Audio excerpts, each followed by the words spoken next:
Hey guys, welcome back to another episode of Five Knives in 15 minutes with the Knife Nuts, Levon and Jake. This is episode 3, in case you guys couldn't tell. It's probably going to say that somewhere in text, in English. That Dave is nowhere in this video. Dave lives in a completely different state. Although this would be fun to do with Dave. So we brought you 2 episodes so far. Some really obscure and just random knives from my collection. All of them have been from my collection, I believe, Jake. Oh yeah, whoops. Yeah, so I don't know if that will get remedied this time. Jake's actually going to hand me knives. So we're going to see what happens. Jake, are you ready? What's the first knife? Here it is. My God. I don't remember the last time I held a Strider SNG. So if my surprise didn't give it away, this is not from my collection. This is one of Jake's. And it is a Strider SNG. I still love this design. I still can't. It's the easiest knife to hold. It's good, man. I like this knife a lot. I've sort of fall in and out of love with Strider knives for obvious reasons. You know, they're not exactly state of the art.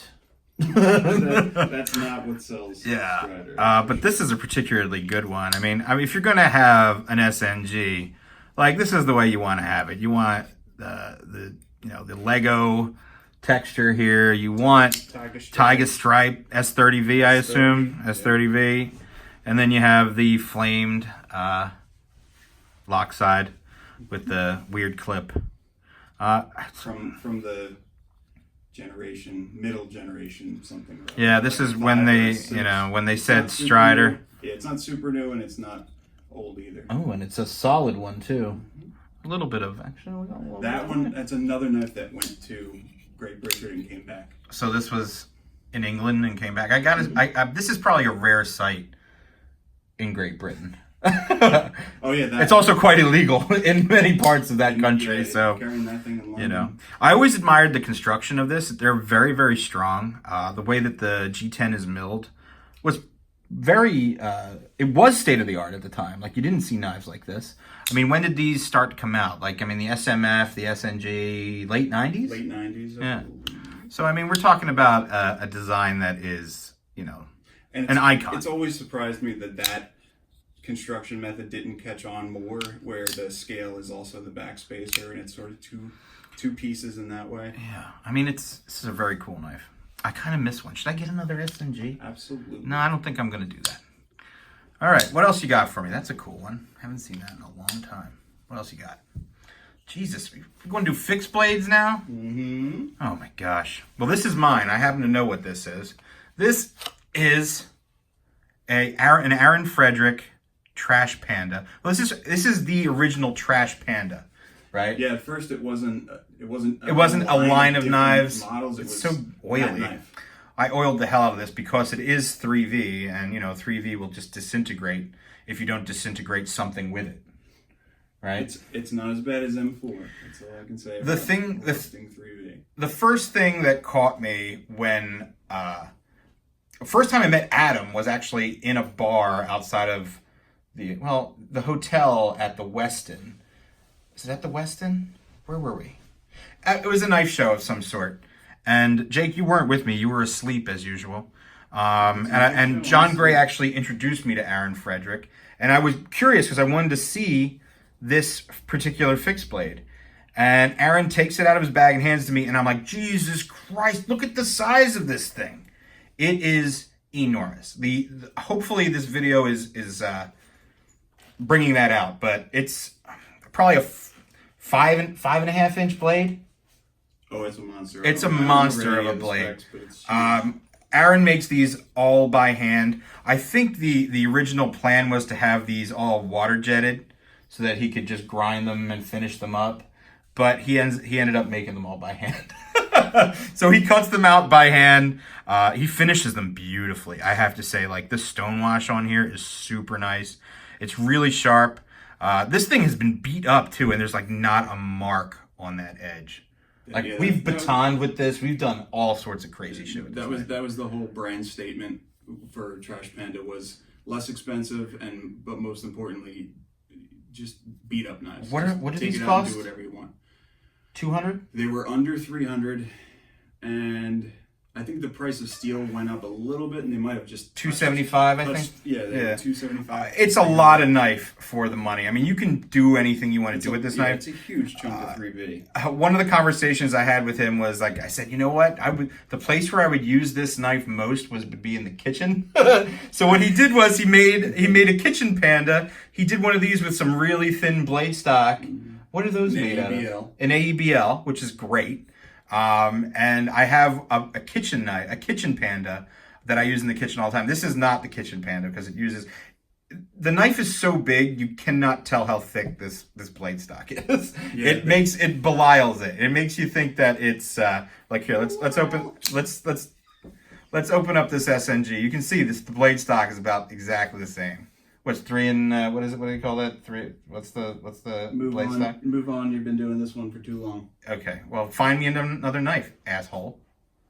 Well, anyway, that's the Trash Panda. It's a badass fixed blade. You guys should get one. Where should I put this? Okay, I'll put it right there. Oh, wow. We're on the other end of the spectrum here. No pun intended. Not really. They're both handmade. From people. Yeah, they're both knives that are made by people. Yeah. So this is a Steve Karroll KC3. Steve Karroll has been in the business a long time. He's a very talented maker. His knives are very in demand. If you know who Steve Karroll is, you probably want or own one of his knives. Would you say that that's an accurate statement? In demand, but not under the radar. Copious in numbers, that's for sure. Yeah, I mean, this thing is spectacular. I actually bought this from a local show. We've known Steve for a while. He comes to a local show that we tend to frequent, the Lehigh Valley Knife Show. Mm-hmm. And my goal is always to pick something up from him, but usually they're sold by the time I get there. I believe before you even walked in the door, Jake, I actually had already bought this knife. Yeah.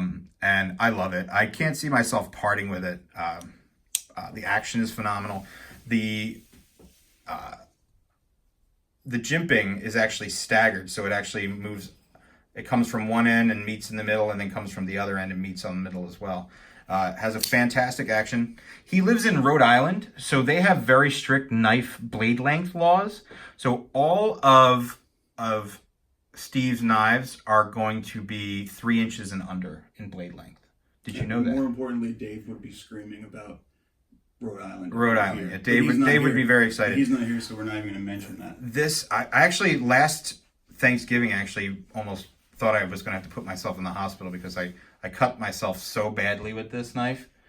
I felt it go right through my finger. I'm like, oh, that's going to be the one. Going to the hospital. Need stitches, but everything went better than expected. And is that one of the knives you would say is classic construction on washers with a very smooth action?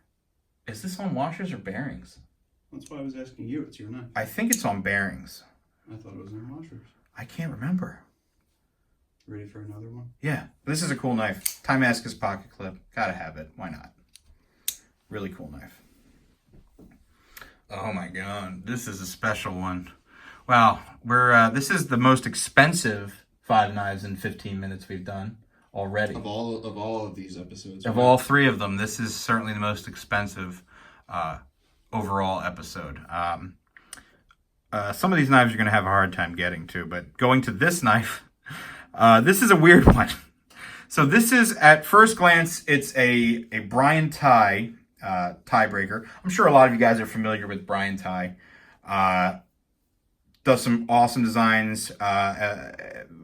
Just a pillar in the machining world, I would say. One of the staple mad scientists. I mean, he's brought a lot of firsts to the community, to the industry. He's very well respected, even though he's Canadian. But this one is very special. This is the Tiebreaker model. So this is when he started getting into more of the tactical knives. Most of Brian Tighe's knives are usually very thin, but there's something special about this Tiebreaker. Obviously, it's a button lock, but let's give it a flip. So you can see this is a hand ground blade. And you may notice the aesthetic here. We have the rock pattern, and that's because this knife, this particular Tiebreaker, was actually ground by Sebastian Berengi of Borka Blades. Sebastian's actually a really good friend of ours. We've known him a really long time.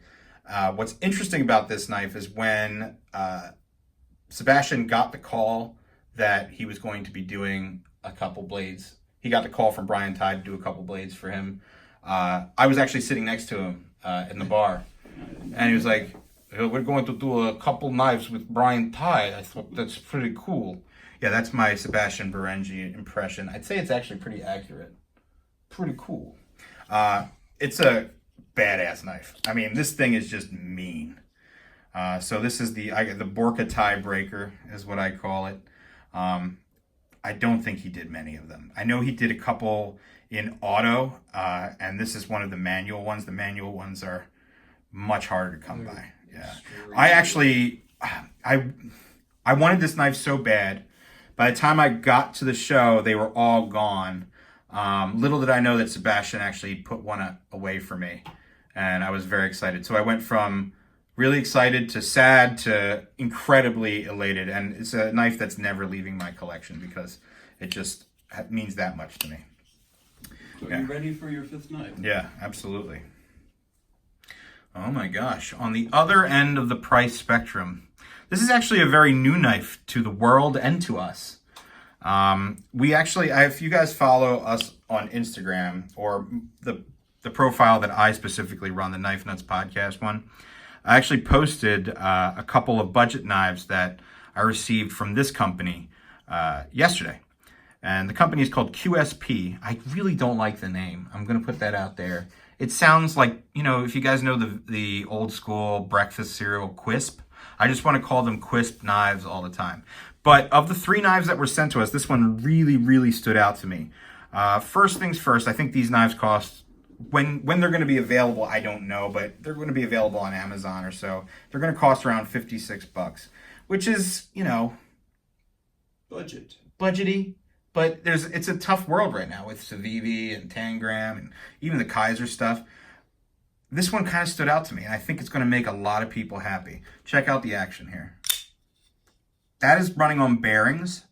The finish is beautiful. It's got this satin finish. It just flicks right out of there. It's a liner lock. It's incredibly smooth. Great detent. Dave would love this knife. Mm-hmm. The more I've been handling this knife, the more I really like it. You have G10 scales with an inlaid pivot collar. So it's got some trendy stuff going on. And the design is kind of nice. It's interesting. It's a new company that just came out of the gate with what most people would call like the perfect action, basically. Yeah. As far as the D10. And it's a little squeaky with the steel riding on steel of the D10 ball. It could be ceramic for all we know. It might be ceramic. We haven't taken it apart and counted its rings. Oh, it is ceramic. Look at it. A little black guy in there. Yeah. A little ceramic D10 in here. They're really pleasant people. At least the guys that contacted me and asked if we'd want to take a look at some of these knives. If you guys watch Birdshot's channel, that's where I first saw these in person. And I said, all right, I'll give these guys a shot. And it's a really nice knife. I really like it a lot. They're 14C28N, also known as Sandvik, which is a blade steel that I've always had pretty positive things to say about. So that's this round of 5 knives. What a strange combination, Jake. I wish I could tell you there was a theme here, but there isn't. We have... If you discover the theme, put it in the comments. Yeah, if you can tell a theme here, I'm sure someone's going to have something snarky to say because this is YouTube. But these are all really good ones. And I was happy to check out an SNG, which I haven't seen in a while. All right, let us know what you think of these knives, which one's your favorite, and we'll see you in the next one. Bye. Bye.